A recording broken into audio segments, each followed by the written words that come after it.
우리가 어떤 문제가 있고요, 해결되지 않을 때, 막 논쟁이 될 때 이를 직접 본 사람, 당사자, 목격자가 있거나 아니면 그 일의 전문가가 있으면 그 일은 해결이 돼요. 여러분들 아프고 힘들고 고난받을 때 내 고난의 원인이 궁금하세요? 하나님, 저 정말 이렇게 계속 내버려 둘 겁니까?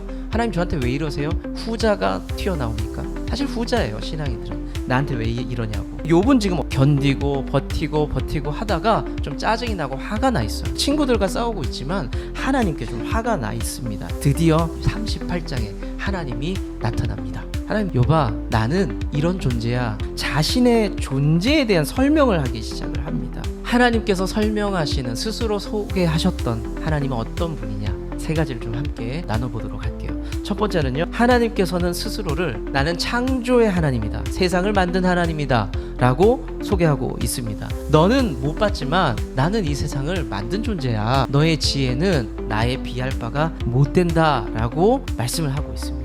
아주 단호하세요. 욥에게 나는 창조주고 너는 피조물이다.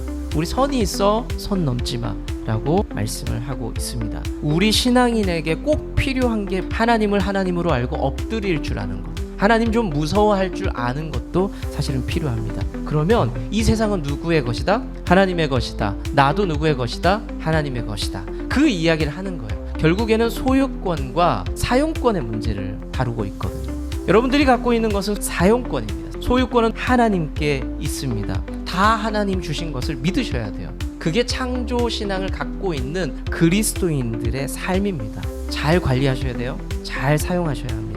자, 두 번째로 하나님께서는 세상을 다스리시는 하나님으로 자신을 소개하고 있어요. 하나님의 능력을 굉장히 재밌게 표현하는데, 세상에 물이 가득한데요, 그 물을 향해서 물 그만 와, 멈춰, 너 거기까지다, 바다야, 거기까지야 라고 경계를 딱 정하시고 넘어오지 말라고 말씀을 하십니다. 하나님께서 파도를 통제하시는 거죠. 너머에 온 세상을 통제한다는 것을, 다스린다는 것을 저렇게 성경으로 재밌게 표현을 하고 있습니다. 바다와 자연과 이 세상을 다스리시는 하나님을 선포할 수 있는 것이 우리의 믿음이라는 거죠. 그리스도인들이 그거 믿는 사람들이에요. 사실 이 믿음이요, 우리의 고난과 연관이 있어요. 내가 아프고 힘들지만, 내가 당장 손해를 보는 상황이지만 지금 상황 역시 하나님이 다스리는 것이다 라고 믿는 그 믿음이 필요해요. 그 믿음이 있을 때 고난도 넘길 수 있고, 고난 너머의 하나님, 고난 너머의 축복을 붙잡을 수 있다는 겁니다. 마지막 세 번째는요, 하나님께서는 스스로 이렇게 소개하세요. 세상을 나는 초월하는 하나님이다, 존재다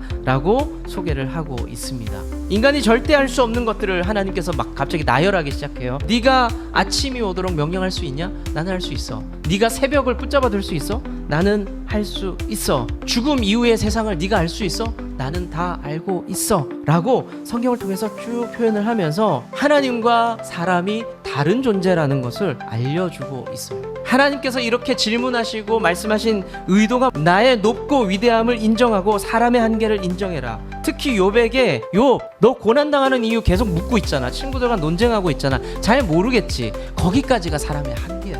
더 이상 알려고 하지 마. 그리고 너 더 이상 나 판단하지 마. 나 원망하지 마. 나는 그 너머의 일을 계획하고 준비하는 초월자다 라고 말씀을 하고 있죠. 21세기를 살아가는 우리 신앙인에게도 똑같이 하나님께서도 알려주고 있는 겁니다. 하나님께서 하시는 일 다 너희들이 모른다. 하나님 똑같이 우리에게 말씀하고 있는 겁니다. 그렇지만 그분의 계획은 언제나 선할 겁니다. 좋을 거예요. 나를 위한 어떤 것들이 있습니다. 그걸 믿고 우리는 기다리면 됩니다. 말씀 이제 정리할게요. 사실 38장을 보면서요, 욥이 좀 부러웠어요. 하나님 나타나셔서 욥은 그 앞에 따질 수도 있었고 질문할 수도 있었고 말씀을 들을 수도 있었어요. 이 땅을 살아가는 우리는 어때요? 답답하고 힘들고 짜증나고 어려워도 대부분 고난 속에서 답을 못 찾아요. 그냥 그 고난을 넘어가 보니 또 그게 은혜였다는 것을 알 뿐이죠. 욥기를 마무리 지으면서 뒷부분을 보면서 우리에게 가르쳐주는 게 있어요.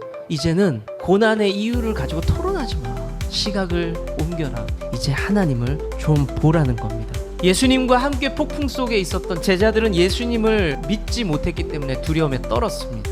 우리 모습이 늘 그 제자들의 모습에 멈춰 있어요. 하나님과 함께하고 있고 예수님과 함께하고 성령님과 함께하고 있지만 저와 여러분들은 거기에 멈춰 있어요. 똑같이 두려워하고 떨고 될까 안 될까. 하지만 성령께서 함께 하시고 성령 충만으로 순종하자마자 그 고난을 뚫고 하나님의 일을 감당했다는 것. 고난을 통해서 더 깊게 하나님을 경험하고 고난을 통해서 더 큰 승리를 경험할 수 있는 좋은 나무 교회 성도님 되시기를 축원합니다.